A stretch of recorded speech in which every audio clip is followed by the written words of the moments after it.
ডাবের দাম 100 টাকা, নারকেলের দাম 50 টাকা। তখন বুঝলাম যে যৌবনের কি দাম। বোন রে, যৌবনটা ধরে রাখো। বর্তমান জামানা 10 মিনিটের সুখের জামানা।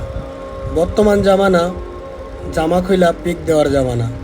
এই জামানায় এমন কাউকে খোঁজো যে তোমার বাতাসে ওড়া ওড়নাটাও শক্ত করে ধরে রাখবো। মনে রেখো, যেই পুরুষ বিয়ের আগে তোমার শরীর দেখার চিন্তা করে সে কখনো তোমার সারা জীবন দেখার দায়িত্ব নিব না।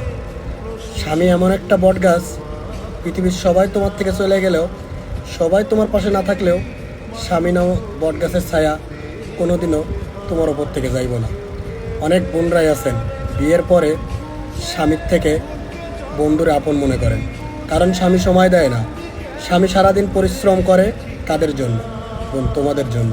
শুধু তোমাদেরকে ভালো রাখার জন্য, তোমাদেরকে হাসি মুখে রাখার জন্য, তোমাদেরকে ভালো মন্দ কিনে কাটা দেওয়ার জন্য।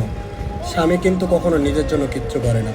সে দুপুরে খাক বা না খাক, সে কিন্তু ঠিকই তোমাদের জন্য বাজার করে নিয়ে আসে সন্ধ্যা হইলে। সে কিন্তু নিজের জামা কাপড় সে নিজে কিনুক বা না কিনুক, সে কিন্তু তার পরিবারের জন্য ঠিকই জামা কাপড় কেনে। সে ঈদে নতুন জামা কাপড় নিক না বা না নিক, সে কিন্তু তার পরিবারের জন্য ঠিকই নতুন জামা দিয়ে দেয়। বোন রে, আজকে তুমি তোমার স্বামীর থেকে যে বন্ধুটারে আপন ভাবতেছো না, বিশ্বাস করো সে তোমার সংসারটারে নষ্ট করার জন্য সে তোমার সাথে সময় দিতেছে। দেখবা যেদিন তার সাথে 1 রাত 10 মিনিটের সুখ কাটাইবা, ঠিক তারপর থেকে তার আর কোনোদিন খুঁজে পাইব না। একজন বিবাহিত নারীকে একজন অবিবাহিত ছেলে কোনোদিনও বেস্ট ফ্রেন্ড হতে পারে না। একজন বিবাহিত নারীর কোনোদিনও বেস্ট ফ্রেন্ড হইতে পারে না, কারণ একজন বিবাহিত নারীর সব থেকে আপনজন, সব থেকে বেস্ট ফ্রেন্ড হলো তার বন্ধু, তার স্বামী, তার বন্ধু না। কারণ বন্ধু কোনোদিনও চাইব না আপনার সংসারটা সুখের হোক, কারণ একটা বিবাহিত নারীর সব থেকে বড় শত্রু হইল তার বেস্ট ফ্রেন্ড।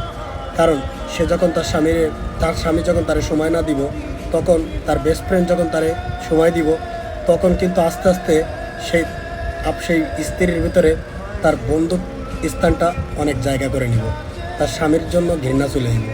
সেই সকল বোনদেরকে বলি, একবার ডিভোর্স হয়ে দেখো দুনিয়াটা কত কঠিন।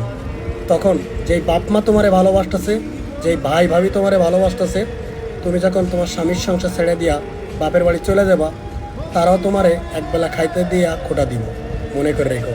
আর এই সমাজ তোমারে ঘৃণা করব, আর এই সমাজ তোমারে পরক্রিয়ায় তোমারে কি বলবো জানো, যে তুমি একটা 12 বাতারি, তাছাড়া কিচ্ছু বলবো না। তুমি তখন মুখও দেখাতে পারবে না। মনে করো না যে স্বামীর সংসার থেকে গেলে তুমি হয়তো অনেক সুখে থাকবা। একবার যাইয়া দেখো, তুমি যতটা সহজ মনে করতেছো এই দুনিয়াটা ততটা সহজ না। বিয়ের আগে যেই নারী যৌবন ধরে রাখে, সেই নারী সারা জীবন স্ত্রী হওয়ার যোগ্যতা রাখে।